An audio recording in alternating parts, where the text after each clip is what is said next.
Hello दोस्तों, वापस से एक और न्यू वीडियो में सभी का दिल से स्वागत करता हूँ। और एक बार की तरह आज एक बार फिर से मैं लव स्टोरी लेके आया हूँ, जिसे आप लास्ट तक सुनिएगा, ऐसी मेरी रिक्वेस्ट है। तो दोस्तों, ये कहानी का दूसरा पार्ट है। अभी तक आपने पहला पार्ट नहीं देखा है तो लिंक डिस्क्रिप्शन में मिल जाएगी, जाके पहले पहला पार्ट देख लीजिए। तो शुरू करते हैं आज की कहानी का हमारा दूसरा पार्ट। एक अनकहा सा मगर मजबूत साथ महसूस कर वह गमों के बीच भी मुस्कुरा उठी थी। धीरे धीरे अविनाश की तबीयत और भी बिगड़ गई और उसको वेंटिलेटर पर रखना पड़ा। अस्पताल में वेंटिलेटर्स की भी कमी थी, कई वेंटिलेटर्स खराब हो गए। बदहवासी संस्कृति ने प्रतीक को फोन लगाया तो पता चला कि उसके भाई को भी कहीं और शिफ्ट करने की नौबत आ गई है। आप चिंता न करो संस्कृति जी, मैं अपने भाई को जिस अस्पताल में लेकर जा रहा हूँ, आपके पति को भी वहीं लेकर चलता हूँ। वहाँ वेंटिलेटर की सुविधा है और डॉक्टर्स भी अच्छे हैं। प्रतीक ने उसे ढांढस बंधाया और फिर जल्दी ही शिफ्टिंग की सारी व्यवस्था करा दी।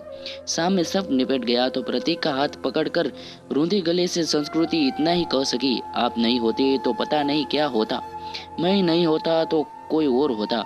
अच्छे लोगों की मदद करने के लिए कोई ना कोई आ ही जाता है।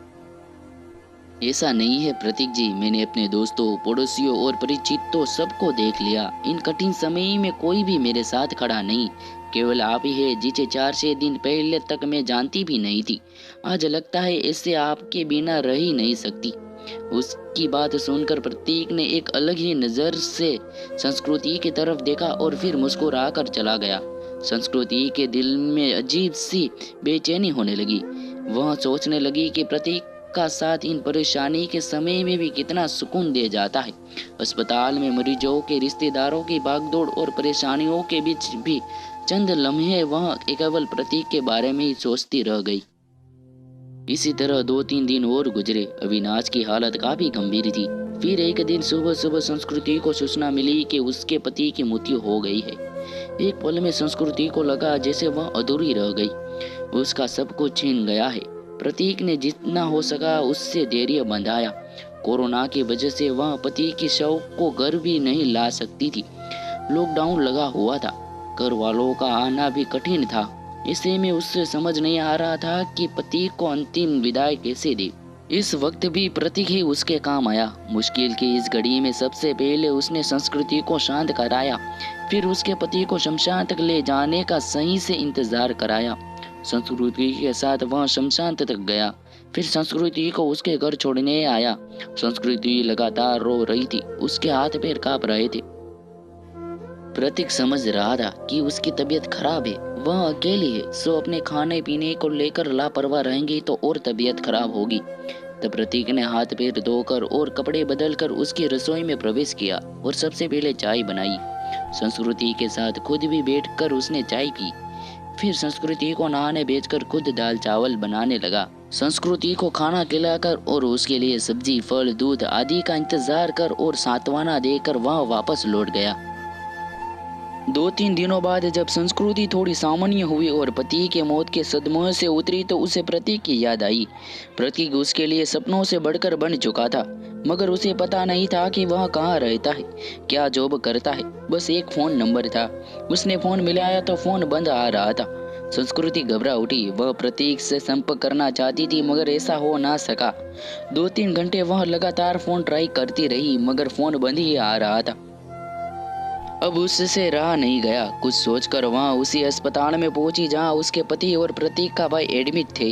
वह रिसेप्शन एरिया में घूम घूम कर प्रतीक को खोजने लगी, क्योंकि अक्सर दोनों वहीं बैठे होते थे।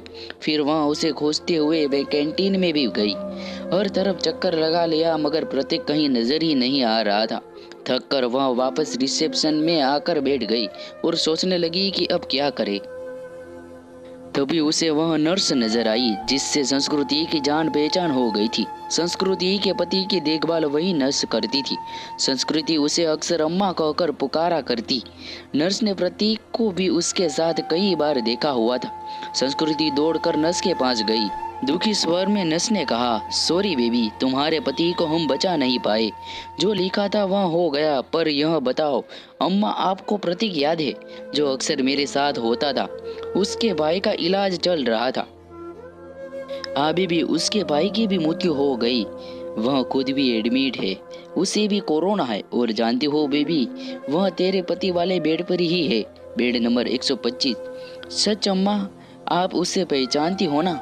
हाँ बेबी, पहचानती हूँ, तेरी बहुत हेल्प करता था, पर अब उसकी हेल्प करने वाला कोई नहीं है, अकेला है वहाँ। मैं हूं ना अम्मा, अब उसके लिए किसी भी चीज की जरूरत पड़े तो मुझे बताना, मैं उसके अट्टे डेट के रूप में अपना नाम लिखवा देती हूँ। ठीक है बेबी, मैं बताती हूँ तुझे।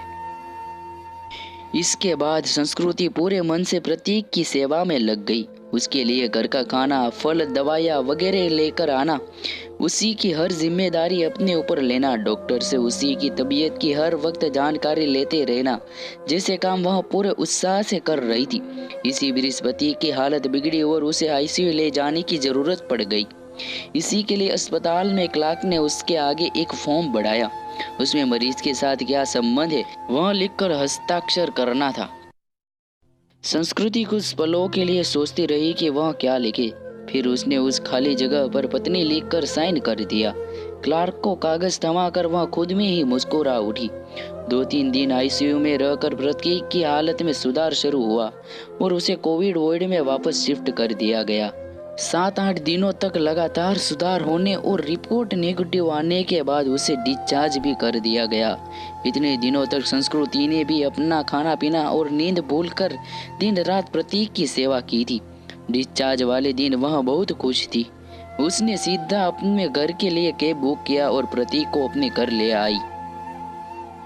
प्रतीक ने टोका तो संस्कृति ने थोड़े शरारती अंदाज में जवाब दिया, मैंने फॉर्म में एक जगह यह लिखकर साइन किया है कि मैं तुम्हारी पत्नी हूँ और इसीलिए अब मेरा और तुम्हारा घर अलग अलग नहीं बल्कि एक ही होगा।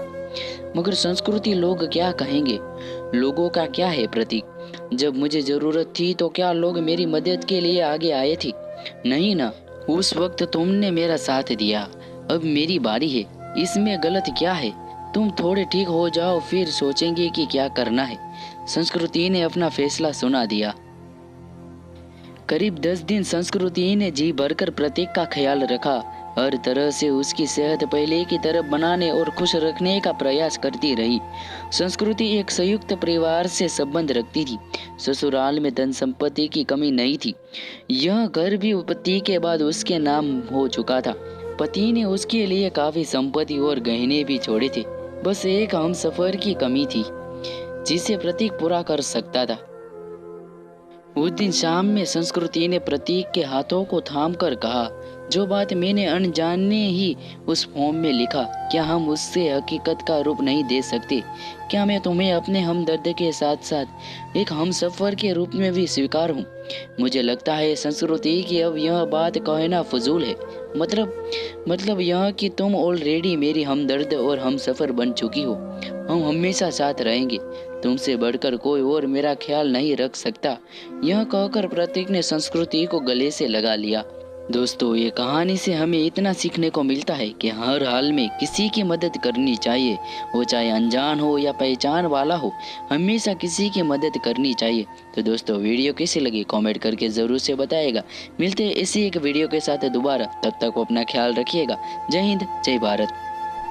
दोस्तों, वीडियो पसंद आई हो तो लाइक का बटन जरूर से दबा देना, चैनल पर नहीं आए हो तो सब्सक्राइब जरूर कर देना, नोटिफिकेशन भी ऑन कर देना।